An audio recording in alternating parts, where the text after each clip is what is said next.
मुआज़िन जुमा अस्सलामु अलैकुम वरहमतुल्लाहि वबरकातुहू। लकल हम्दु या अल्लाह वस्सलातु वस्सलामु अला रसूलिल्लाहि सल्लल्लाहु अलैहि वसल्लम, अम्मा बाद फ़अऊज़ु बिल्लाहि मिनश शैतानिर रजीम, बिस्मिल्लाहिर रहमानिर रहीम। मुहम्मदुर रसूलुल्लाह वल्लज़ीना मअहु अशिद्दाउ अलल कुफ़्फ़ारि रुहमाउ बैनहुम तराहुम रुकअन सुजदा आमन्तु बिल्लाहि सदक़ल्लाहुल अज़ीम व सदक़ रसूलुहुन नबियुल अमीनुल करीम व नहनु अला ज़ालिका लमिन शाहिदीन व शाकिरीन वल्हम्दुलिल्लाहि रब्बिल आलमीन। इन्नल्लाहा व मलाइकतहु युसल्लूना अलन नबी या अय्युहल्लज़ीना आमनू सल्लु अलैहि व सल्लिमू तस्लीमा। अल्लाहुम्मा सल्लि अला सय्यिदिना व मौलाना मुहम्मदिन मअज़ल जुदी वल करम व अला आलिहि व सहबिहि व बारिक व सल्लिम। सल्लु अलैहि सलातु व सलामुन अलैका या रसूलल्लाह सल्लल्लाहु तआला अलैहि वसल्लम। यानी उस्मान साहब तमीसे हुदा उल्ला पोशे शहादत पे लाखों सलाम।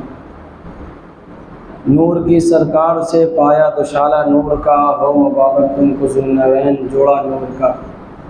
अज़ीज़ान मिल्लत इस्लामिया, अल्लाह तबारक व तआला ने कुरान मजीद फ़ुरक़ान हमीद में इरशाद फरमाया कि मोहम्मद अल्लाह के रसूल हैं सल्लल्लाहु अलैहि वसल्लम। वल्लज़ीना मअहु अशिद्दाउ अलल कुफ़्फ़ार, और उनके साथी हज़रत अबू बकर सिद्दीक़। अशिद्दाउ अलल कुफ़्फ़ार, उनके साथी में एक दूसरे हज़रत उमर फ़ारूक जो काफिरों पे सख्त हैं। रुहमाउ बैनहुम, तीसरी तफसीर ये है कि इसके बाद सय्यदना उस्मान गनी रज़ी अल्लाह तआला अन्हु जो कि आपस में रहम दिल हैं। तराहुम रुकअन सुजदा, जिन्हें तुम देखोगे कि वो कभी रुकू में हैं तो कभी सजदे में। इससे मुराद सय्यदना मौलाए कायनात करमल्लाहु तआला वजहुल करीम है।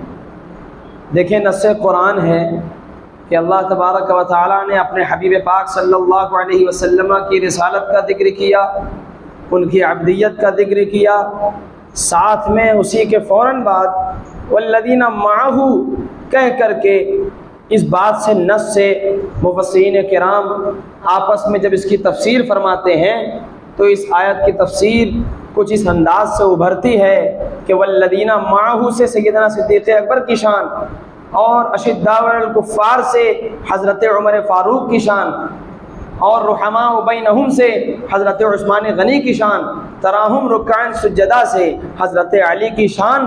और ये पूरी तरतीब बयान फरमा दी कि अव्वल नंबर पे सय्यदना सिद्दीक़ अकबर, दूसरे नंबर पे हज़रत उमर फ़ारूक, तीसरे नंबर पे सय्यदना उस्मान गनी और चौथे नंबर पे सय्यदना मौला अली करमल्लाहु तआला वजहुल करीम व रज़ियल्लाहु तआला अन्हुम हैं।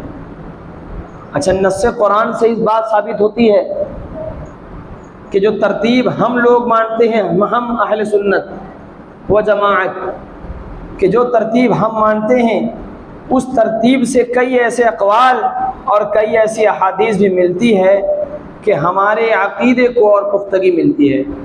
कि एक मौके पर रसूल अकरम सल्लल्लाहु अलैहि वसल्लम जब मस्जिद नबवी की ज़मीन ख़रीदी गई और उस ज़मीन पर आका करीम सल्लल्लाहु अलैहि वसल्लम ने जब बुनियाद रखना शुरू की तो सबसे पहले अपने रसालत वाले हाथ से, मुक़द्दस हाथ से आपने एक ईंट रखी। उसके बाद सय्यदना सिद्दीक़ अकबर को आवाज़ दी। सय्यदना सिद्दीक़ अकबर आए, कहा कि मेरे बगल में सय्यदना सिद्दीक़ अकबर एक ईंट रख दो। उनके बगल में सय्यदना सिद्दीक़ अकबर ने एक ईंट रख दी। फिर उसके बाद आका करीम सल्लल्लाहु अलैहि वसल्लम ने हज़रत उमर फ़ारूक को बुलाया और कहा मेरे बगल के बगल में, यानी सय्यदना सिद्दीक़ अकबर के बगल में हज़रत उमर फ़ारूक एक ईंट रख दें। फिर उसके बाद हज़रत उस्मान गनी का नंबर आया। ये तीसरे मरतबा के बाद चौथे मरतबा में हज़रत उस्मान गनी को बुलाया गया और उन्होंने उस मौके पर ईंट रखी। फिर उसके बाद सय्यदना मौला अली करमल्लाहु वजहुल करीम को बुलाया गया कि आपने पाँचवें नंबर पे ईंट रखी। यहाँ से भी इस बात का इशारा मिलता है कि सय्यदना अली पहले नंबर पे नहीं बल्कि चौथे नंबर के, और सय्यदना उस्मान गनी तीसरे नंबर के, और उधर से आते रहे तो हज़रत उमर फ़ारूक दूसरे नंबर और सय्यदना सिद्दीक़ अकबर रज़ियल्लाहु तआला अन्हु ये पहले नंबर के हैं। एक मौके से और भी आती है बात कि सय्यदना सिद्दीक़ अकबर रज़ियल्लाहु तआला अन्हु बिला फ़स्ल खलीफा हज़रत सय्यदना सिद्दीक़ अकबर हैं। तो फिर ये जो वावेला होता है कि आज 18 ज़ुल्हिज्जा है और 18 ज़ुल्हिज्जा ये कोई आम दिन नहीं है। हुस्न इत्तेफाक के आज जुमा का दिन भी पड़ा और सैयदना उस्मान गनी रज़ी अल्लाह ताला अन्हु की आज तारीख़ शहादत भी है कि इनकी शहादत ऐसी वैसी शहादत नहीं कि जिसको भुला दिया जाए या उम्मत कोशिश करे तब भी भूल जाए, ऐसा हरगिज़ नहीं हो सकता। इसलिए कि अगर कोई इस तारीख को भुला दे तो कुरान की उस आयत को नहीं भुला सकता कि जिस पे अल्लाह तबारक व तआला का वो कलाम पढ़ते हुए जब सैयदना उस्मान गनी का खून का कतरा टपका, वो आयत थी पहले पारा के आखिरी सफ़ा में, फसयक्फ़ीकुमुल्लाहु व हुवस समीउल अलीम, अल्लाह तुम्हारे लिए अनकरीब काफ़ी होगा। और सैयदना उस्मान गनी रज़ी अल्लाह ताला अन्हु महवे तिलावत थे कि बलवाइयों ने आप पर हमला किया। आपने मुहर्रमुल हराम अगर मुकद्दर में हमारे रहा, ज़िंदगी ने साथ दिया तो हम मुहर्रमुल हराम के महीने तक पहुँचेंगे और फिर उस महीने तक पहुँच के आप जानते हैं कि ज़िक्र हुसैन और ज़िक्र अहले बैत होता है। उसमें आप सुनते चले आ रहे हैं कि इमाम हुसैन इमाम पाक के घराने पर और आप पर 3 दिन तक जुल्म तशद्दुद जबर किया गया, प्यास के साथ रखे गए और इस तरह से कि बच्चों को तरसा दिया गया, पानी की एक बूंद आपके खेमे में जाना मना कर दिया गया था, नहरे फुरात पे पहरा बिठा दिया गया था। तो जब मुसलमान सुनता है, इमाम पाक का मानने वाला सुनता है, उसे तो इस बात की तकलीफ होती है कि जो नबी का नवासा हो, जो इस्लाम को बचाने वाला हो, जिसने नबी का उठना बैठना चलना सुन्नत देखा हो, उसके बावजूद उन्हीं की कौम में, उन्हीं की उम्मत में, उन्हीं के कबीले के लोगों ने हज़रत इमाम हुसैन को शहीद कर दिया, आपके घर वालों को शहीद कर दिया। ये बेदर्दी के साथ शहीद करना, मजलूमाना शहादत जब हम सुनते हैं तो हमारी आंखें छलक पड़ती हैं। हमसे उनसे रिश्ता कितने दूर का है कि वो 1400 साल के ज़माने के गुजर गए और उस ज़माने के हैं और हम आज इस ज़माने के हैं। हमारे घर का अपने सगे बाप का ये गम होता है कि चंद दिन या चंद महीने अपने बाप की जुदाई का गम तो होता है, लेकिन कुछ दिन बाद अल्लाह तबारक व तआला सब्र अता फरमा देता है। अगरचे बरसी आती रहे जाती रहे, लेकिन पहले जैसा जिस दिन का इंतकाल होता है वैसा गम कभी नहीं लौट कर आता। लेकिन उस्मान गनी रज़ी अल्लाह तआला अन्हु, इमाम हुसैन और शुहदाए इस्लाम का गम ऐसा गम है कि जब जब तारीख आती है तो जब जब उस तारीख की औराक पर नजरें पड़ती है या हमारी समाअत उनका बयान सुनती है तो हमारा दिल तड़प उठता है, हमारी आंखें गमगीन हो जाती हैं, आबदीदा हो जाती हैं। क्या वजह है? इसलिए कि और लोगों का मरना इस्लाम का कमजोर होना नहीं है, लेकिन जब जब अल्लाह वाले इस दारे फानी से पूछ किए हैं तब तब इस्लाम के महल का सुकून कमजोर पड़ता हुआ नजर आया है। यही वजह है कि हजरत उस्मान गनी रज़ी अल्लाह ताला की शहादत पहले होती है और हजरत इमाम हुसैन की शहादत बाद में होती है। लेकिन हम शहादत हुसैन को सुनकर तड़प जाते हैं और हमारा दिल रोने लगता है, हमारी आंखें बरसने लगती हैं। क्यों? इस बिना पर कि उनके 6 माह के असगर के ऊपर उनके हुल्कूम के ऊपर तीर चलाए गए, वो भी 2 धारी तीर चलाए गए और उनका कत्ल कर दिया गया, उनको शहीद कर दिया गया। इस हाल में शहीद किया गया कि उन्हें पानी का एक कतरा भी नहीं दिया गया था, 3 दिन तक प्यासे रखे थे। तो बहुत अफसोस होता है। लेकिन मालूम है कि रसूल पाक सल्लल्लाहु अलैहि वसल्लम ने अपने ज़ाहिरी ज़माने में जब इरशाद फरमाया, जब मक्के में पानी की किल्लत थी, मदीने में पानी की किल्लत थी, आज भी मक्के में पानी की किल्लत है, हमारे यहाँ की तरह वहाँ पानी दस्तयाब नहीं होता आज भी।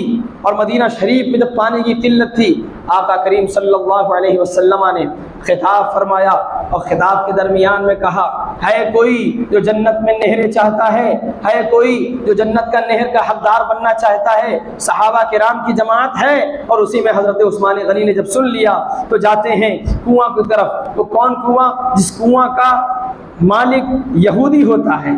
और वो यहूदी सिर्फ न मुसलमानों ने इस बयान को सुना बल्कि उस यहूदी ने सुन लिया कि जो कोई फला कुएं को खरीद ले और मुसलमानों के ऊपर वक्फ कर दे, मुसलमानों के लिए आसानियां पैदा कर दे, तो इंशाअल्लाह जन्नत में उसे नहर मिलेगी।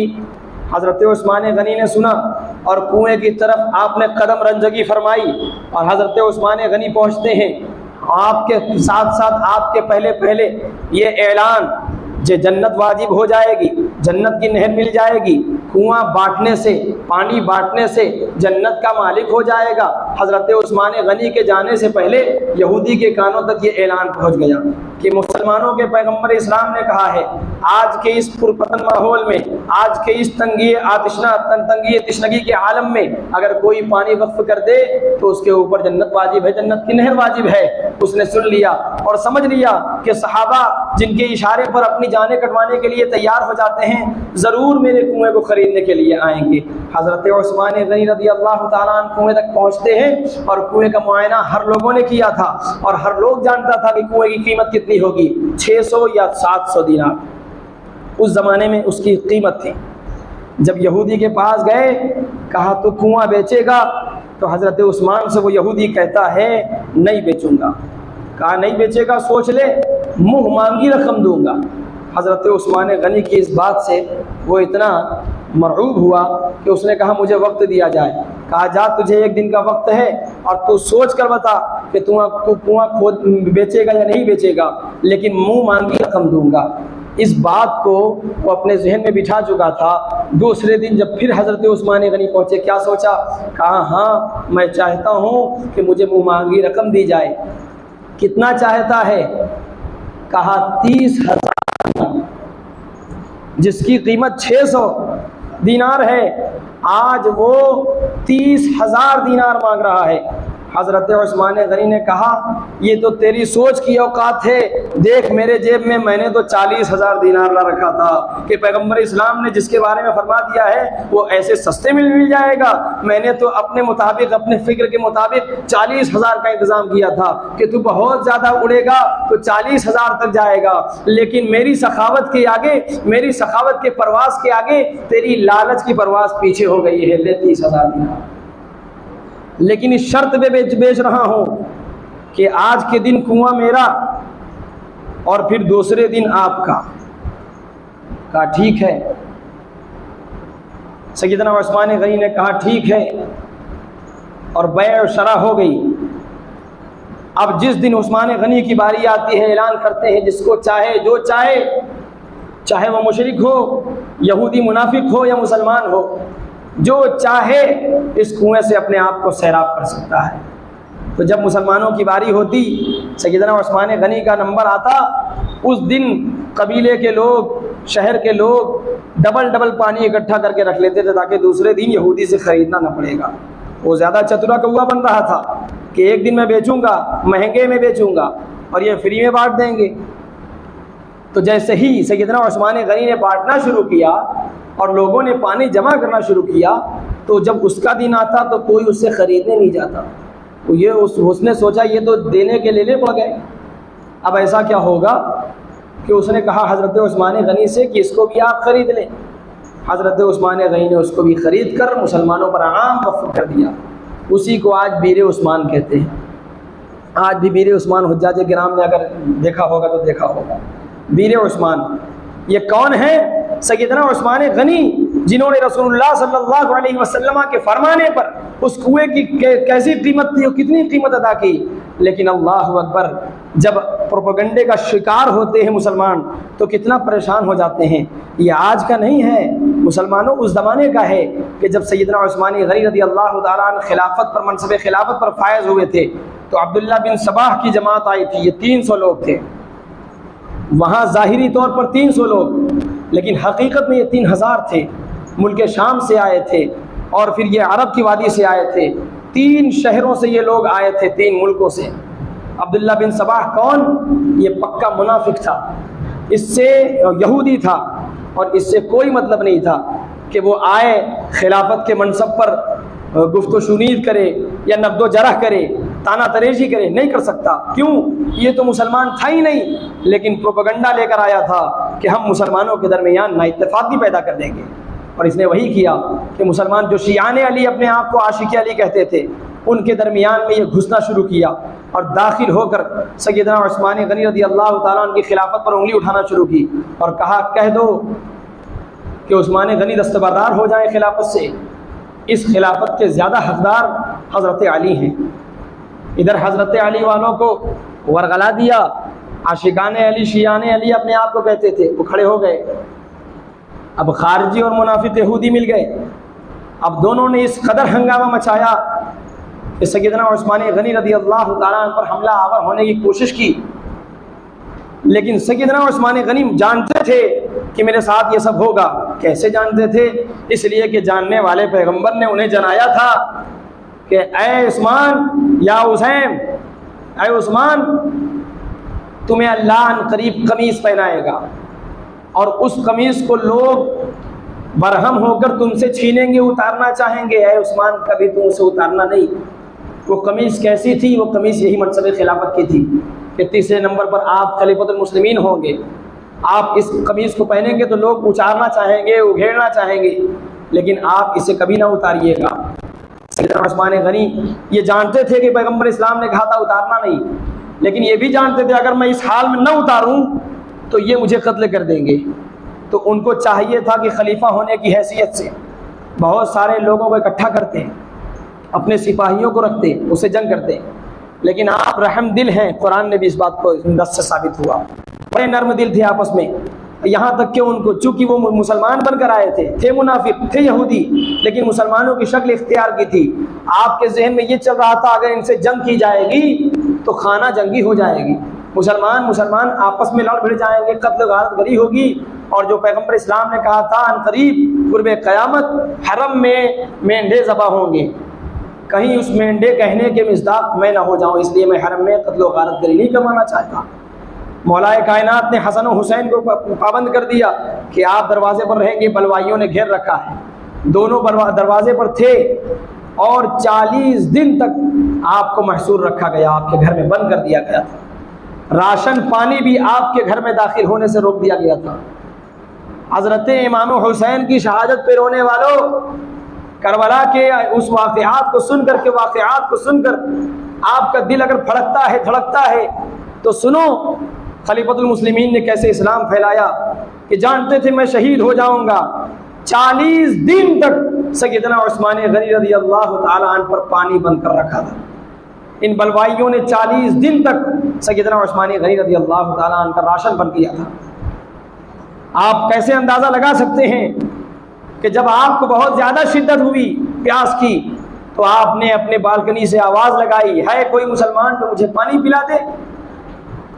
यही आवाज़ सुन करके मौलाए कायनात करमल्लाहु वजहुल करीम ने सुनी, और इस आवाज़ को सुनकर आपने मशकीज़ा भरा, और मशकीज़ा भर करके आप जैसे ही हज़रत सैयदना उस्मान गनी रज़ी अल्लाह तआला अन्हु की तरफ जाना शुरू किया, मुनाफिकों ने देखा, बलवाइयों ने देखा कि पानी अली लेकर जा रहे हैं। अब अली पर तो तीर नहीं बरसा सकते, क्योंकि अली की मोहब्बत का उन लोगों ने नारा लगाया था, अगरचे अली की मोहब्बत में नहीं आए थे तो चोरी पकड़ी जाएगी। इसलिए मशकीज़े पर इतने तीर मारे कि जो आप मुहर्रमुल हराम में सुनते हैं कि हज़रत अब्बास के मशकीज़े पर इतने तीर मारे कि पानी ख़त्म हो जाता था, हत्ता के बाजू काट दिए गए। ये तो बाद की बात है, हज़रत अली के साथ पहले हो चुका, हज़रत उस्मान के साथ पहले हो चुका। लेकिन हज़रत अली फिर कोशिश करते और फिर यही मुनाफिकीन तीरों की बारिश के साथ हज़रत अली के हाथ के उस मशकीज़े को चूर कुचूर कर देते, छलनी कर देते, पानी ख़त्म हो जाता था।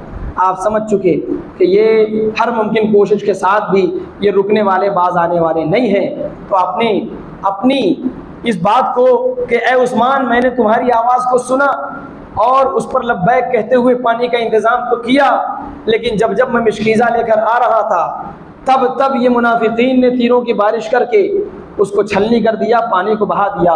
तो अपने अमामे को खोल कर दूर से लहराते हुए दिखा रहे थे, ऐ उस्मान, तुम गवाह रहना कि जब तुमने मुसलमानों से पानी तलब किया था तो ये अली इब्ने तालिब तुम्हारे पानी का इंतजाम करने के लिए तैयार हुआ और कई मर्तबा कोशिश की, लेकिन मुनाफिकीन ने तुम तक पहुंचने से बहुत रोका। ये इशारा किया कि गवाह रहना, क़यामत के दिन कहीं ये ना हो जाए, हमसे सवाल हो जाए कि उस्मान बार बार पानी तलब कर रहा था, तुम में से कोई ऐसा नहीं था जो पानी पहुंचा सके।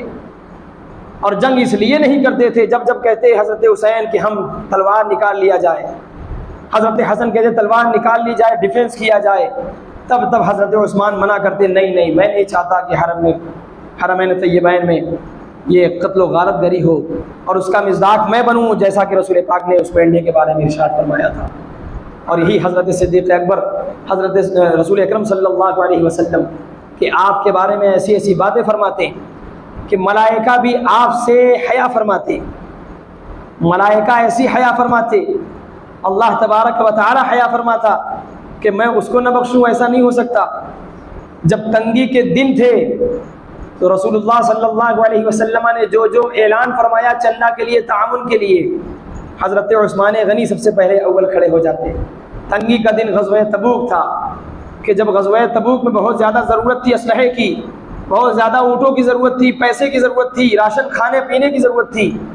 तो उस ज़माने में किसी के पास कुछ नहीं होता था, लेकिन हज़रत उस्मान गनी पहली आवाज़ पर लब्बैक कहते हुए कहते, या रसूल अल्लाह, आपके ताउन कहने पर मैं 100 ऊँट आपकी बारगाह में पेश करता हूँ। फिर दूसरी मरतबा ऐलान हुआ कि है कोई जो ताउन करे ग़ज़वा तबूक के लिए। फिर सैयदना उस्मान गनी सन्नाटा को देखते हुए खड़े होते हैं, कहते, या रसूल अल्लाह 100 ऊँट और। तीसरी मरतबा फिर आवाज़ उठती है कोई, तो सब में सन्नाटा होता। फिर सैयदना उस्मान गनी खड़े हो जाते, या रसूल अल्लाह 100 ऊँट और। ये 300 ऊँट का ऐलान हुआ, इन्होंने जिम्मेदारी कबूल की। तो आप सोचे बहुत ज़्यादा लोग दिखावे में तो ऐसा कर देते हैं लेकिन भी निभा नहीं सकते, लेकिन यहाँ उल्टा मामला है, उल्टी ही चाल चलते हैं दीवान गानेश, आंखों को बंद करते हैं दीदार के लिए। कि हज़रत उस्मान गनी जब ग़ज़वा तबूक का ऐलान हुआ कि चलना है, तैयारी करो, तो रसूल अकरम सल्लल्लाहु अलैहि वसल्लम की बारगाह में जितना ऐलान किया था उतना नहीं, उसका 3 गुना 950 ऊँट सरकार की बारगाह में पेश फरमा दिए। करीबन 250 घोड़े आपकी बारगाह में पहुँचाए, 1000 या 1200 कमोबेश दिरहम और दीनार आपकी बारगाह में पेश किए। फरमाया हुजूर, ये उस दिन वादा, ये 300 ऊँट वादा वाले, और उसके बाद जितने बड़े हैं गोया कि पूरे 950 ऊँट आपकी बारगाह में ग़ज़वा तबूक के लिए। और ये ऊँट से लदे हुए जितने राशन हैं, जितने खाने पीने के इंतज़ाम हैं, सब ग़ज़वा तबूक में शहीद होने वाले सहाबा के लिए। ये ऐलान करते क्यों? इसलिए कि जब जब रसूल का ऐलान होता कि जो मस्जिद में अपने खर्च करे डालेगा, अपने खर्च को लाएगा, इंशाअल्लाह मस्जिद के सदक़े में अल्लाह तबारक व तआला जन्नत में उसका महल तैयार फरमाएगा। तो हर दौर में सहाबा ने अपना किरदार निभाया। साहिबे इज़हार थे हज़रत उस्मान गनी, उनकी ज़िंदगी के एक बहुत ही छोटे, बल्कि सूरज के आगे दिया की तरह मैंने सरसरी नज़र डाली है। जबकि मलाइका ऐसी उनसे हया करते थे कि सिर्फ मलाइका नहीं बल्कि रसूलों के सरदार रसूल मुख्तार सल्लल्लाहु अलैहि वसल्लम कि आप अपने हुजरे में आराम फरमा, पिंडली खुली हुई है, तहबंद से पिंडली खुली हुई थी, अदला शरीफ। सैयदना सिद्दीक़ अकबर ने आवाज़ लगाई, इजाज़त चाहिए, आप लेटे रहे, उसी तरह से बुला लिया। हज़रत उमर फ़ारूक ने आवाज़ लगाई, या रसूलल्लाह इजाज़त है, मिलना चाहता हूँ, उसी तरह से आपने इजाज़त दे दी, अभी लेटे हैं, आराम फरमाएं। इतने में आवाज़ आई, हज़रत आयशा सिद्दीक़ा अम्मी आयशा इरशाद फरमाती हैं, उनसे रवायत है, क्या इतने में आवाज़ आई कि हज़रत उस्मान गनी आ गए हैं, इजाज़त चाहते हैं। कहा कि इजाज़त, अभी रुको, उनको ठहराए रहो। रसूलुल्लाह सल्लल्लाहु अलैहि वसल्लम बिस्तर इस्तराहत से उठते हैं और फिर अपने कपड़े को बनाते हैं, फिर कहते हैं अब इजाज़त है उस्मान गनी को अंदर ले आओ।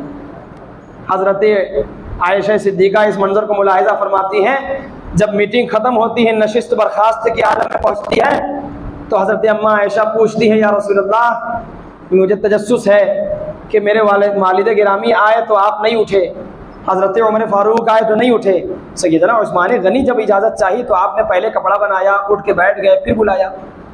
एक तो दूसरा ताल्लुक़ था कि दामाद और ससुर थे। कहा कि इसलिए कि अल्लाह तबारक व तआला उसके फरिश्ते हज़रत उस्मान की हया के पैकर होने की वजह से हया फरमाते हैं। मुझे भी ये गवारा नहीं कि मैं उनके सामने इस तरह से बैठूँ, मैं भी उनसे हया करता हूँ। और ये हया के माना क्या है? हया के माना है ताज़ीम व तकरीम, उनकी मोहब्बत और उनकी फ़जीलत दिखाना कि कितने फ़जीलत के हामिल हैं। अल्लाह तबारक व तआला सुनने से ज़्यादा अमल की तौफीक अता फरमाए। एक बहुत ही ख़तरनाक मसला मैंने पहले सोचा था, भूल गया था। आज दिन शिया रावज़ी ईद गदीर मनाते हैं। ईद गदीर जब ये लोग पैदा हुए, शीयत यानी शीइयत जब पैदा हुई, उस वक्त भी ईद गदीर नहीं था। आज ही के दिन सरकार अलैहिस्सलाम ने हज़रत मौला अली का हाथ पकड़ के मन कुन्तु मौला हो फ़ादा अलीयुन मौला हो का ताज पहनाया। ये सही है, वो एक लंबी गुफ्तगू है, उसमें शॉर्ट में बता रहा हूँ, ये सही है। लेकिन वो एक वाक़या था कि जंग से जब माले गनीमत इकट्ठा होता था तो माले गनीमत बांटे जाते थे, जितने शरीक होते थे। हज़रत मौला अली को भी शिरकत का उतना ही दिया जा रहा था। तो सहाबा में इंसानी फितरत के मुताबिक किसी ने ये कह दिया कि इनको ज़्यादा नहीं देना चाहिए, ये तो उस तरह से शरीक नहीं हुए थे। तो सहाबा की ये बात रसूलुल्लाह पहुँची, नागवार गुजरी। तो आपने गदीर खुम, एक इलाके का नाम है, खित्ते का नाम है खुम।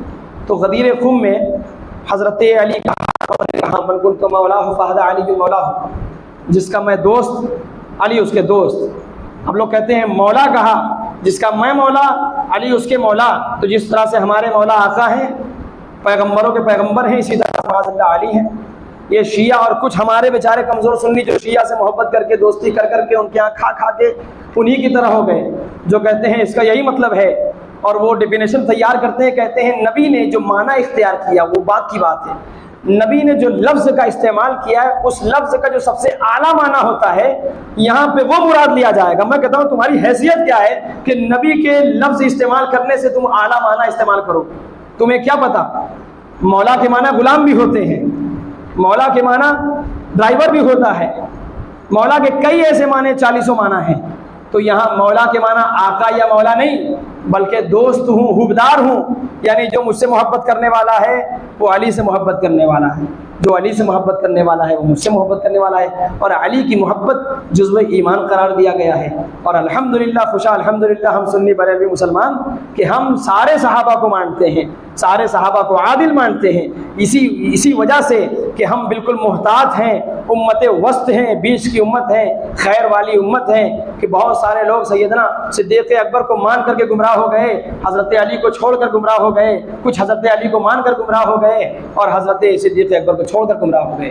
गदीर उनके मैंने खटमल शिया अपने सुन्नी दोस्तों को दावत दे रहा था और सख्ती के साथ दे रहा था। मैंने अपने कान से सुना कि पूरे घर को लेके आना, कोई बहाना नहीं चलेगा। ये गदीर खुम के मौके पर इनकी ईद होती है, ईद गदीर। इसको ईद का नाम देने वाले और ईद की शक्ल में इख्तियार करके मनाने वाला बगदाद का वाली हाकिम, उसका नाम मुइज़्ज़ुद्दौला था। मुइज़्ज़ुद्दौला, जिसने ख्वाब देखा कि आज 18 तारीख है और मैं ईद मना रहा हूँ और ये गदीर खुम का मौका है, तो उस ख्वाब को नबी के अलावा किसी का ख्वाब सच्चा नहीं होता। उस ख्वाब को इसने उठ करके ऐलान कर दिया कि पूरे शहर में 18 ज़िलहिज्जा को गदीर खुम पर ईद मनाई जाएगी। वही गदीर का जो ईद वहाँ शुरू हुई, वो पूरे कायनात में जहाँ जहाँ अपने आप को चियाने अली और अपने आप को आशिकाने अली कहने वाले लोग हैं, उन लोगों ने इसको इख्तियार कर लिया। लेकिन इसके पीछे सबसे ख़तरनाक जो मसला है वो ये है कि सैयदना उस्मानी गनी रज़ियल्लाहु ताला की शहादत की खुशी रावज़ी इन तारीख़ में सैयदना उस्मानी गनी रज़ियल्लाहु ताला अन्हु की शहादत की खुशी मनाते हैं। और इसीलिए उस्मानी गनी को छुपा करके मौला अली को फ्रंट पर ला करके बहुत सारे मुसलमानों को खामोश करने की कोशिश करते हैं। किसी दिन मैं इस पर इंशाअल्लाह कोई गुफ्तगू मज़ीद करूँगा। अल्लाह तबारक व तआला से दुआ है कि सुनने से ज़्यादा अमल करने की तौफ़ीक़ अता फरमाए। वाखिर दावाना अल्हम्दुलिल्लाहि रब्बिल आलमीन।